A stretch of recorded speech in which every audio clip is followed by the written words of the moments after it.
Hola a todos, ¿qué tal? Muy buenas y bienvenidos a una nueva edición de En Profundidad, un espacio que tenemos aquí en teletica.com, que lo que busca es precisamente analizar un tema con más tiempo, con más posibilidad de reflexionar, con más posibilidad de escuchar los argumentos que traen los invitados a este espacio.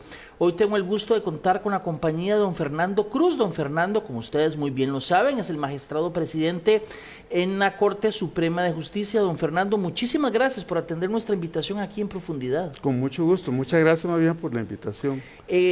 Como les decía a los que nos están acompañando en este momento, este programa tiene la característica de que vamos a tener más tiempo de lo normal, más tiempo de lo que hay en televisión, para profundizar en un tema y escuchar con mayor posibilidad los argumentos acerca de un caso. Y el tema que nos convoca esta tarde y noche, porque lo vamos a repetir este programa a partir de las 8 de la noche aquí en teletica.com, es que nuevamente el Poder Judicial está en el centro de la polémica a raíz de una orden que le dio una dependencia de la Contraloría General de la República el mes pasado.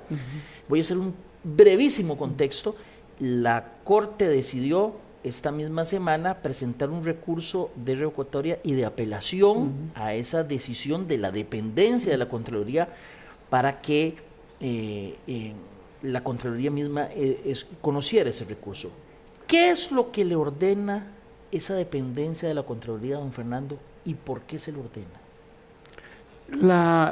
La orden es muy lacónica. Lo que dice es que debemos de cumplir integralmente el capítulo 3, si mal no recuerdo, de la Ley de Racionalización del Gasto Público.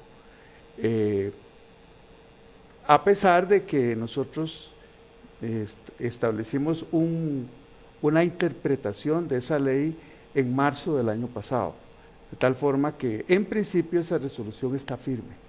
Entonces la Contraloría me combina a mí, no a los compañeros, me combina a mí a que yo revoque esa decisión que tiene una serie de matices y de excepciones, pero que básicamente se refiere a la aplicación del capítulo 3 de la Ley de Racionalización del Gasto Público.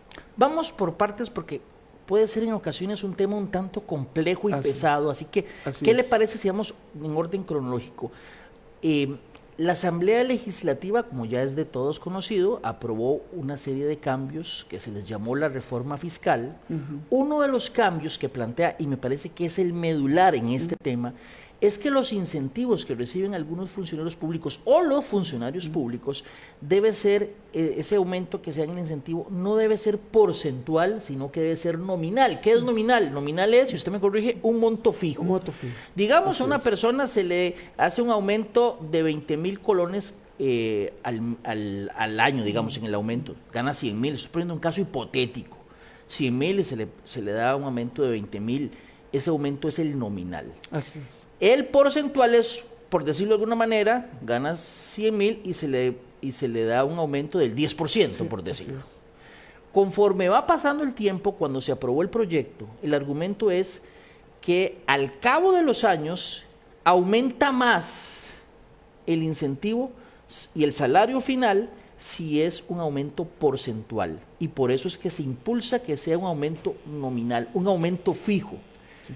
¿Por qué en la Corte se paga ese incentivo o se da ese aumento de manera porcentual y no nominal? ¿Por qué no un monto fijo y por qué sí un porcentaje, don Fernando? Bueno, tal vez yéndonos un poquito atrás para refrescar la memoria, cuando esta ley se estaba tramitando, la Asamblea nos mandó una consulta diciendo o estableciendo si ese proyecto de ley, después de incidía o no en la organización y funcionamiento del Poder Judicial. La Corte, por una mayoría abrumadora de magistrados y magistradas, determinó que sí incidía en la organización y funcionamiento, conforme a la Constitución, si mal no recuerdo, el 138, pero no importa el número del artículo, establece que si la Corte dice que incide en la organización y funcionamiento, ese trámite requerirá una aprobación de 38 votos. De tal manera que eso puso a correr a los señores diputados y diputadas, comprendo bien, porque entonces ese proyecto que venía por vía rápida no tenía los 38 votos.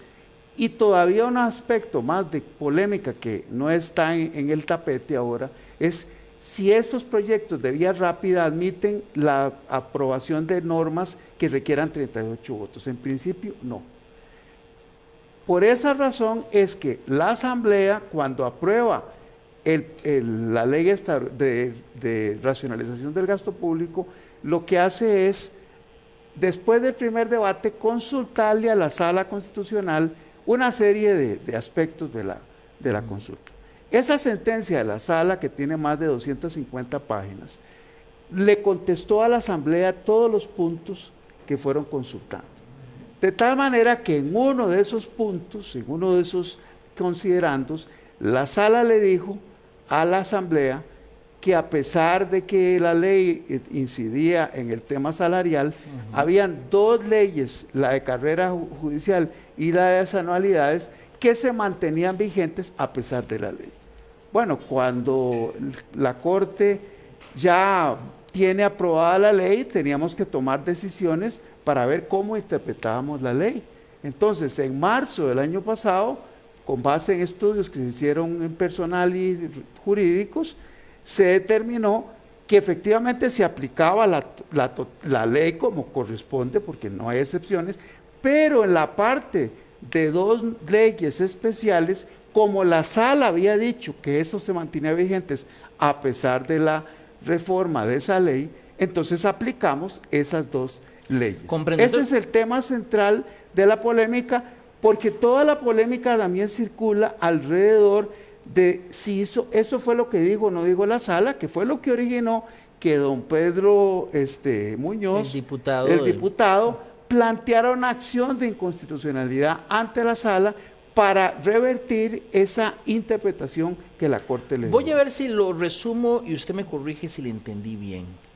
Cuando se aprueba la reforma fiscal, llamémosla reforma fiscal a todo ese paquete, que es grande, sí. Es un paquete grande y en un capítulo tenía que ver con ese tema que estamos discutiendo. Si mal no recuerdo. Cuando se aprueba, en el tema de los incentivos se establece, digamos, que debe ser nominal. Exacto. Pero hay dos leyes, según usted me está diciendo, que la misma Sala Constitucional dice que están vigentes al día de hoy y que tienen que ver con los incentivos de la Sala, perdón, de los empleados del Poder Judicial, están vigentes. Entonces los magistrados dijeron, bueno, como esas dos leyes están vigentes, podemos interpretar como que estas leyes nos permiten el pago porcentual. Exacto, que son el pago de anualidades y el pago de carrera profesional. Ese tema, cuando se discutió internamente, ¿dividió a los magistrados o todos fueron en la misma línea? No, no los dividió, porque los párrafos de la sentencia que se cita eran muy claros en cuanto a que siempre se mantenían vigentes esas dos leyes, lo cual no significa que en todo lo demás la Corte no esté aplicando como corresponde la ley la ley de racionalización del gasto público. Ahora que usted menciona ese punto, ya vamos a retomar el tema de los incentivos, vamos a ver un grafiquito, un cuadro, por decirlo de una manera que ya casi lo vamos a mostrar, que es este que tenemos acá. Usted me dice, es lo que el Poder Judicial está cumpliendo relacionado con este paquete de la reforma fiscal. Y que se pagan nominalmente. ¿Qué es? De educación exclusiva se está pagando nominalmente. Todos estos, dedicación exclusiva, prohibición, evaluación del desempeño, los topes salariales también se están cumpliendo, la regla fiscal que nos trajo una limitación muy seria al presupuesto de la Corte y el pago de IVA por compras. Y por supuesto tampoco podemos crear nuevos componentes salariales porque hay una reserva de ley que impone la ley de racionalización de las finanzas públicas. Si no se paga la educación exclusiva con ese criterio porcentual ni la prohibición, ¿qué es lo que se está pagando porcentual específicamente? Las anualidades. La anualidad, o sea, por cada año trabajado un aumento de ¿cuánto es? 1.50, 1.80 porcentualmente. Y lo de carrera profesional, que es muy bajo. ¿Cuánto es? Eso no lo recuerdo, pero es muy, muy bajo. muy bajo, tanto que el gasto por eso es bajísimo porque los porcentajes son muy bajos. Sí. Entiendo que ustedes Porque están en una ley especial que claro, la sala dijo que seguía vigente. cuando ustedes presentan recientemente, bueno, esta misma semana, el recurso de revocatoria y de apelación ante la Contraloría, argumentan cosas de fondo y de forma. Sí, señor. ¿De forma qué argumentan? Bueno, de forma lo que argumentamos son dos cosas fundamentales. Una, que el mandato se le da al presidente de la Corte para que revoque una decisión de Corte Plena. Y lo que le decimos es que yo no soy el sujeto legitimado para hacerlo, porque yo no puedo unilateralmente revocar un acuerdo de todos los magistrados. Sería violentar el ordenamiento. Hay un problema ahí del sujeto pasivo sobre el cual recae la orden. O sea, en ese sentido debería ser a todos y no solo a ustedes. Exactamente. Exactamente. Ese es un problema que es muy importante cuando se hace un mandato, porque el que recibe la orden debe recibirla directamente. El segundo es por legitimación activa, porque para nosotros puede ser que estemos equivocados. El que debió dar el mandato por tratarse de un miembro de los supremos poderes debió haber sido la Contralora, porque esos poderes no se pueden delegar. Ese es otro O sea, alegato. no una dependencia de la Contraloría, Exacto. sino directamente Sí. la Contralora General de la República, Exactamente. para el caso de hoy, Marta Costa. Y no lo digo porque menosprecie quien me dio la orden, solo lo digo que nos parece en nuestro alegato que eso debiera haber sido un mandato de la señora Contralora General. Hay otro punto importante y es que nosotros le hacemos ver que esa decisión de marzo del año pasado creó una serie de derechos adquiridos para 12.500 personas. Pero en la orden de la Contraloría ellos asumen que no creó derechos adquiridos. O sea, la Contraloría dice que sería para todos. Exacto. Y ustedes argumentan que por lo menos, ¿cuántos me No, dijo? todos los empleados judiciales, porque todos de alguna forma adquirieron derechos. Todos. Exacto. Sí.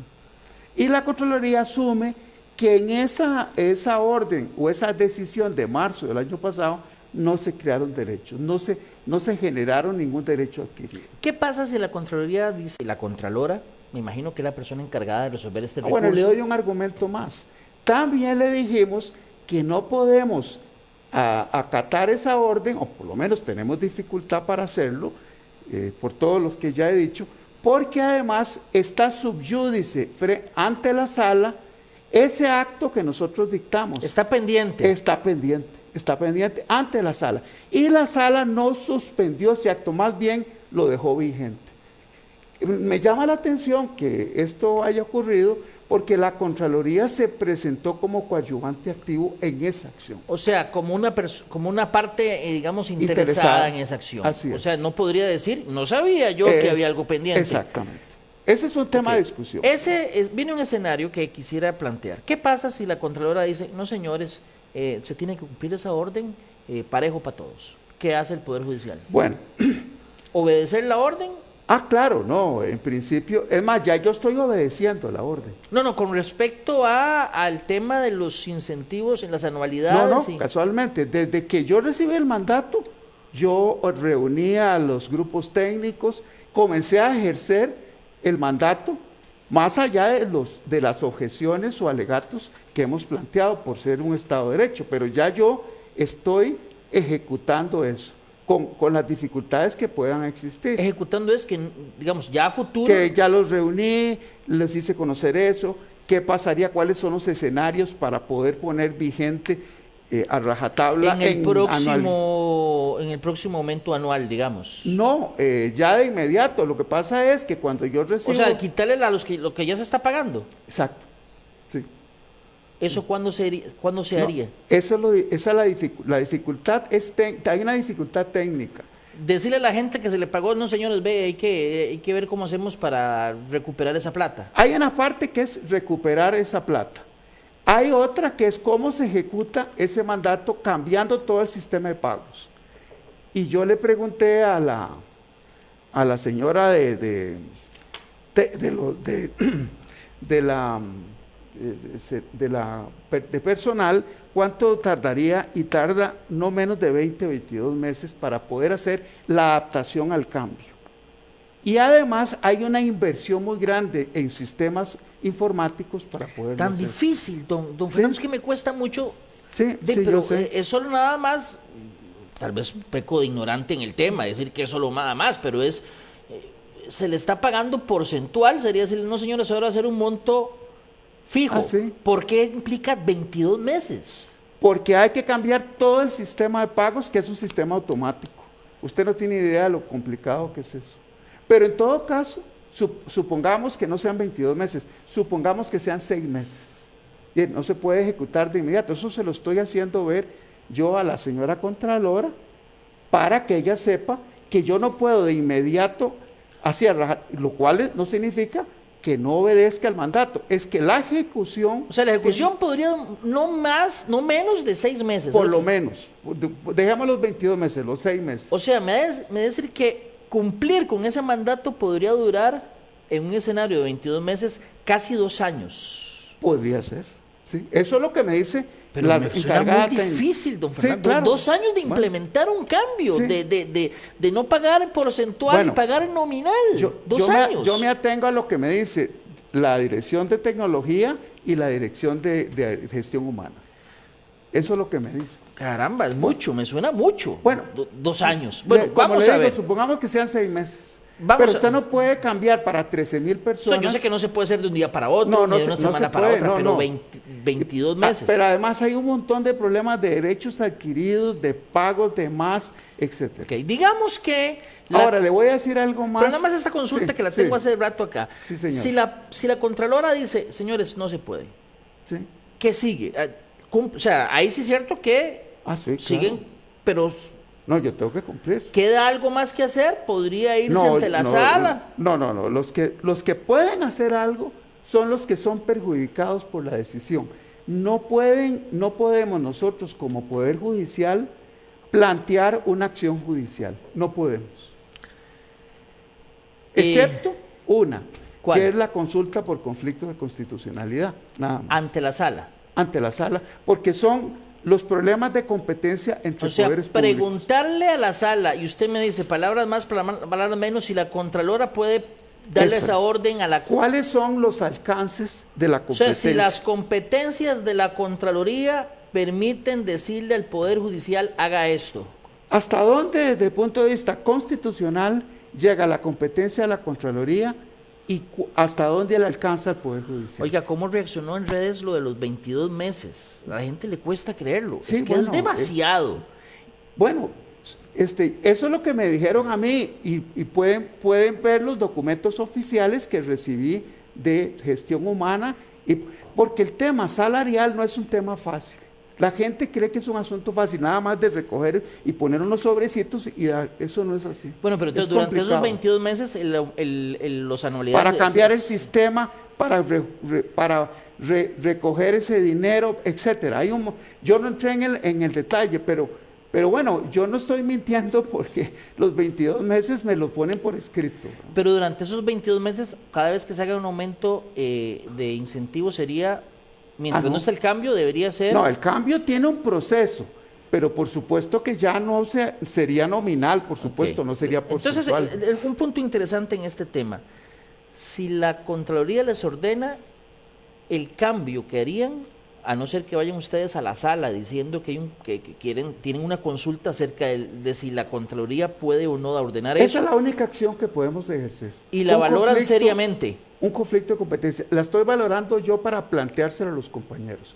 Todavía eso no lo tenemos. Es decir, lo demás no podemos hacer nada. Tenemos que acatar la orden, que probablemente, yo creo, siendo realista, que la Contralora no va a darnos la razón, porque lógicamente ya ella dijo, anticipó, que ella avalaba el criterio de el Ahora bien, pero departamento. lo que no le he entendido, don Fernando, tal vez disculpe que no le entendiera esa parte, pero si durante 22 meses dura ese cambio, ¿por qué, digamos, para el próximo año el aumento va a ser nominal si todavía hay 22 meses para para ajustar los sistemas. No, sí se pueden ir ajustando el sistema, pero para que tenga plena vigencia es un proceso largo, porque es la nómina de 13,000 personas. O sea, algunas personas recibirían el salario nominal, el incentivo nominal y otros porcentual.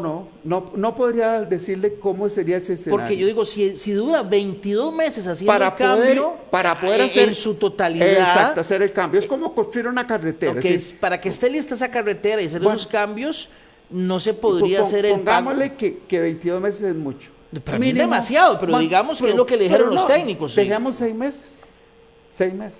Okay. Entonces, cualquier decisión en ese sentido no podría implementarse en su totalidad eso en 6 meses. Yo tengo que informárselo. Claro. Bueno, primero todo el tema que he dicho de que el mandato no puedo yo hacerlo, pero bueno, si la señora Contralora resuelve lo que tiene que resolver, pues nosotros tenemos que ejecutar, porque en un Estado de Derecho yo no puedo ignorar e irrespetar a la Contraloría, por supuesto. ¿Usted cree que la Contraloría puede darle esa orden? Tengo dudas. ¿Por qué tiene dudas? Por el mismo tema del conflicto de competencia. Sí, claro. ¿Por qué usted cree que la Contraloría no tiene la competencia? Porque la Contraloría, entre el contenido de la orden que me está dando, es que yo incumple el ordenamiento, es decir, que desconozca la decisión de la Sala Constitucional y que ignore los derechos adquiridos de más o menos 12,500 personas. Pero eso es mi duda, pero yo... Si uno revisa la Constitución, religiosamente tengo que acatar. Si uno revisa la Constitución, esa potestad no la tiene la Contraloría, ordenar al Poder Judicial, o si la tiene. Es dudoso que la tenga. ¿Cómo no? Pero ¿está o no está en la Constitución? No está claro, no está claro. ¿Quién le puede ordenar al Poder Judicial haga X o haga Y? Le doy un ejemplo más. Sí. Además, en la orden dice que me destituye. Si no la cumple. Si no la cumple. Bueno, la Contraloría, en la Constitución no está que la Contraloría pueda destituir a un magistrado. Entonces, esa parte no aplicaría. No. Si la señora Contralora, yo, por supuesto, a esa etapa no vamos a llegar, porque yo voy a acatar la orden, por supuesto. Claro. Yo no me voy a poner a hacer una oposición que no tiene sentido. Pero que el tema constitucional se plantea así, porque la Sala Constitucional hace unos años dijo que un diputado no podía ser destituido si no estaba previsto en la Constitución. Y yo veo similitud de eso con los magistrados. Bueno, los magistrados sí, evidentemente usted me está diciendo que hay un vacío, por lo menos no está claro en el tema de la Contraloría, puntualmente. Y una discusión de hasta dónde llegan las competencias de la Contraloría. Listo. Vea, yo le pongo un escenario hipotético, que quita la Contraloría y verdad. ¿Qué pasa si los diputados actuales derogan esas 2 leyes vigentes? Las que usted dice que la Sala consideró que se pueden interpretar y aplicar por parte de la Corte o del Poder Judicial. Las 2 leyes que tienen que ver con el salario y que permiten el incentivo porcentual y la carrera profesional porcentual. ¿Qué pasa si los diputados actuales derogan esa ley? Podría ser que lo puedan hacer con todo el procedimiento de una ley ordinaria, porque requería la consulta de la Corte y no lo pueden hacer por procedimiento acelerado, pero los señores diputados pueden hacerlo. Si los diputados hacen eso, usted no estaría violentando la ley después, si decide... Nunca la he violentado. No. En el escenario hipotético de que usted dice que si la Contraloría le ordena hacer algo y usted no lo puede hacer porque hay una ley vigente, sí, claro. Y usted dice que eso es una preocupación que usted tiene, porque usted no puede violentar esa ley, lo que comentó hace unos minutos. Si los diputados derogan esa ley, ahí no habría ningún problema. No, hay nada más un problema de derechos adquiridos y de aplicación, pero sí se deroga la ley, claro. Y ahí no habría, digamos, ninguna mayor discusión. No, porque no, es más, no es ni un mandato, es una ley general que deroga esas normas.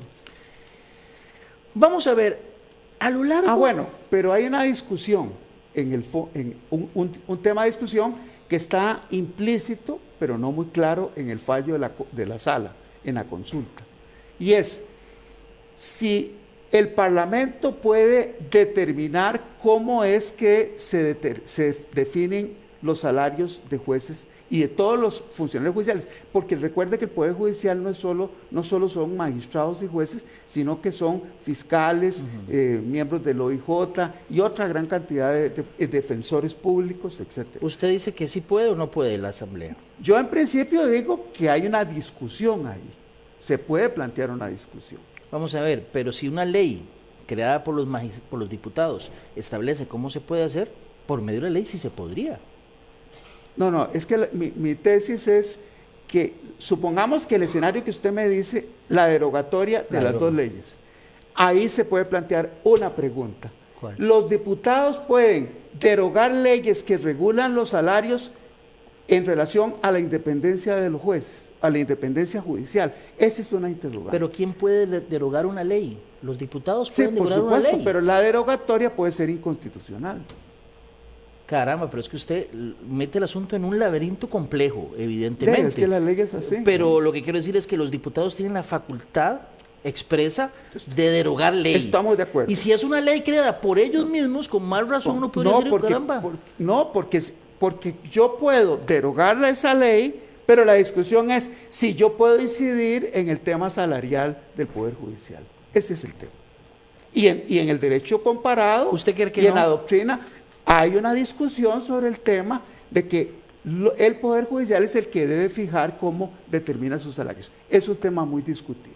Yo soy de acuerdo. Caramba, es que eso precisamente, don Fernando, es algo que ha generado, y ustedes yo sé que están muy pendientes de lo que dicen Es más, la Sala las redes Constitucional ya sociales. dijo, perdone que le interrumpa, ya Sala Constitucional dijo en el 2008, no recuerdo el número de votos, que el tema salarial era un tema exclusivo del Poder Judicial.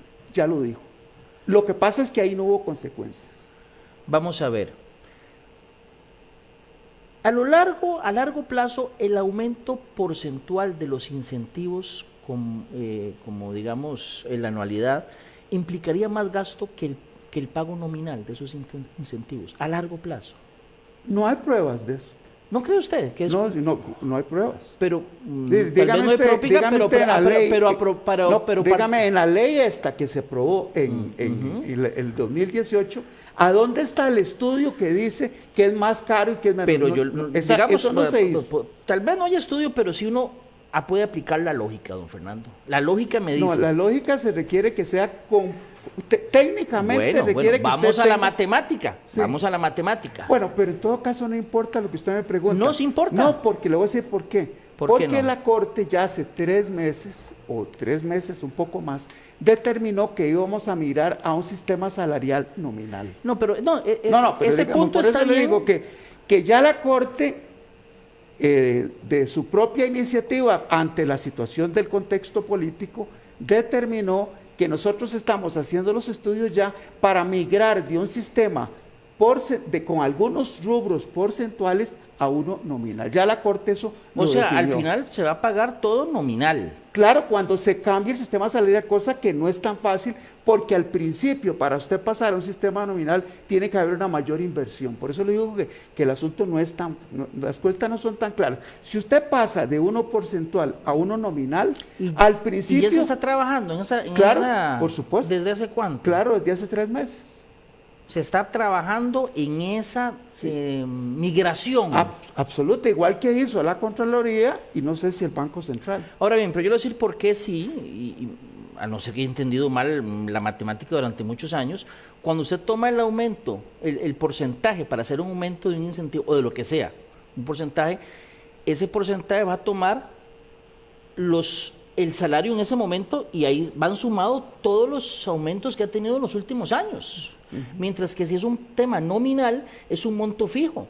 ¿Sí? Entonces, evidentemente, al final, el gasto o el pago porcentualmente siempre va a ser mayor al tiempo de los años que el pago nominal, don Fernando.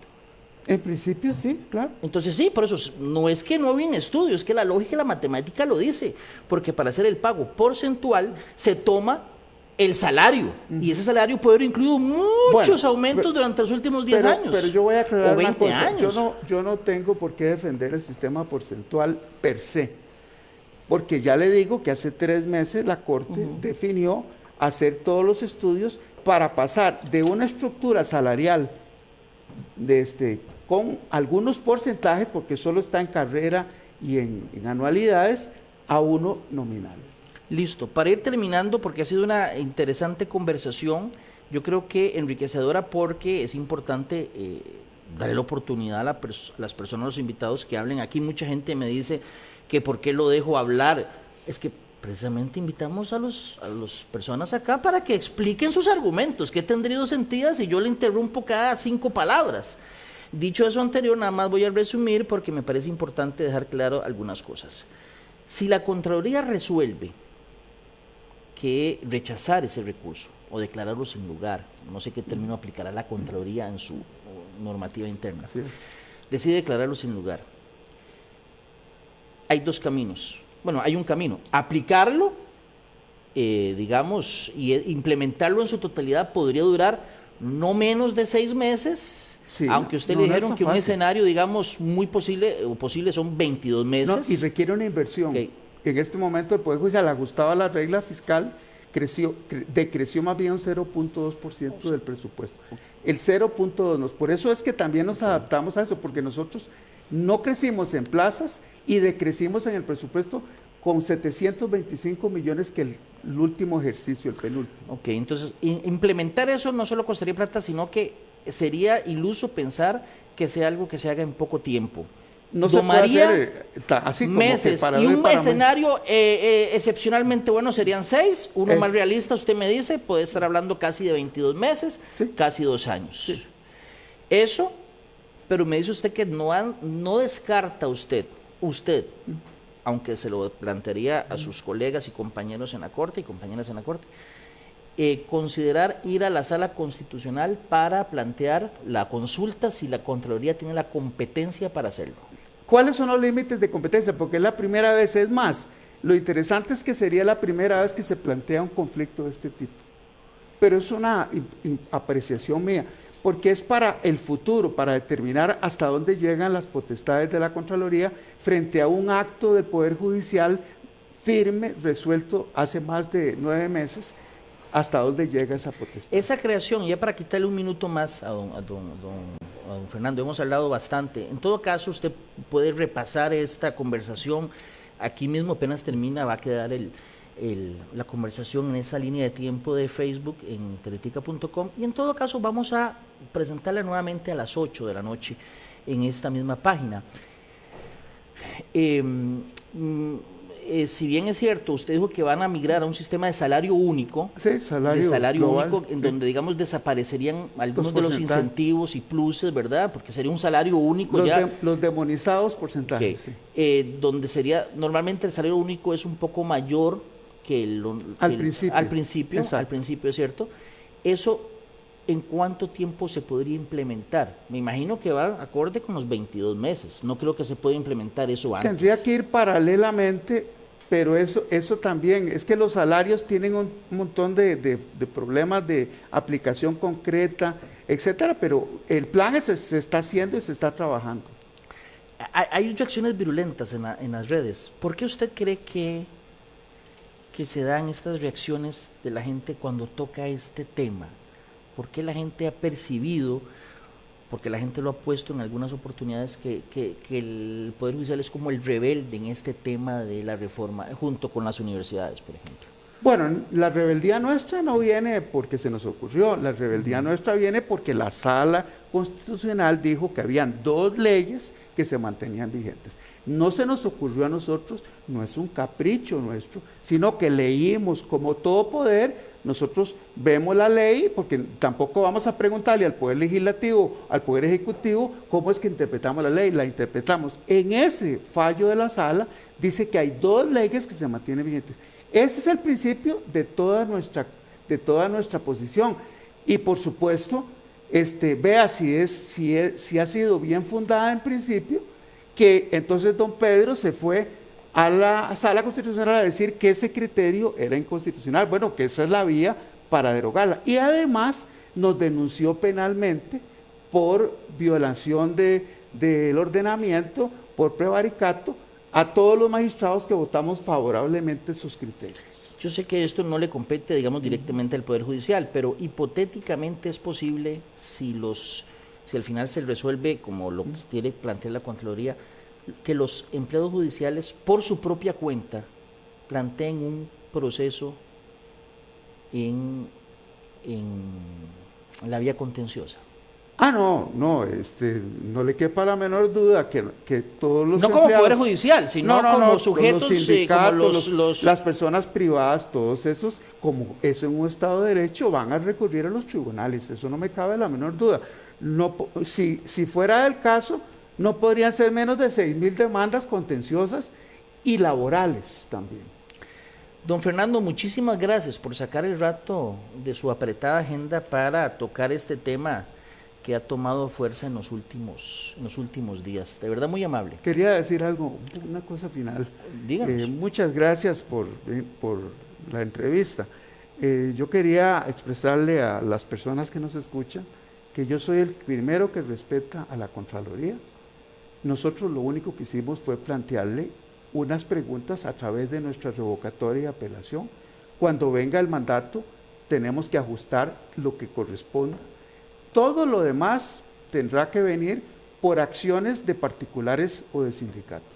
Pero en ningún momento tengo ni los señores magistrados, magistradas y magistrados, ni yo, tengo la pretensión de desconocer las potestades de un órgano como la Contraloría tan importante.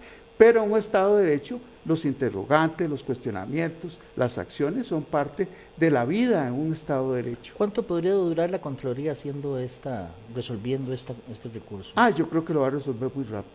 ¿Qué, un mes? No, menos. Yo no me sorprendería que fueran 8 días. Si fuera 8 días, ¿ustedes analizarían en la Corte la posibilidad de ir a la sala para plantear esta consulta de competencia este mismo mes? Hay que estudiarlo y las consecuencias. No estoy seguro si al plantear la consulta se suspendería eso, pero es algo que está en el ordenamiento. Casualmente en el ordenamiento se prevé, cuando los sujetos son de derecho público, que se pueda un órgano dilucidar cuáles son los límites de poder de un órgano frente a otro. Muchas gracias, don Fernando, por acompañarnos. Y gracias a ustedes por acompañarnos en una nueva edición de En Profundidad. Les recuerdo, vamos a repetir este programa a las 8 y también usted lo puede encontrar ya en la noche en la página web de teletica.com. Si Dios lo permite, los esperamos el próximo viernes en una nueva emisión. Hasta entonces.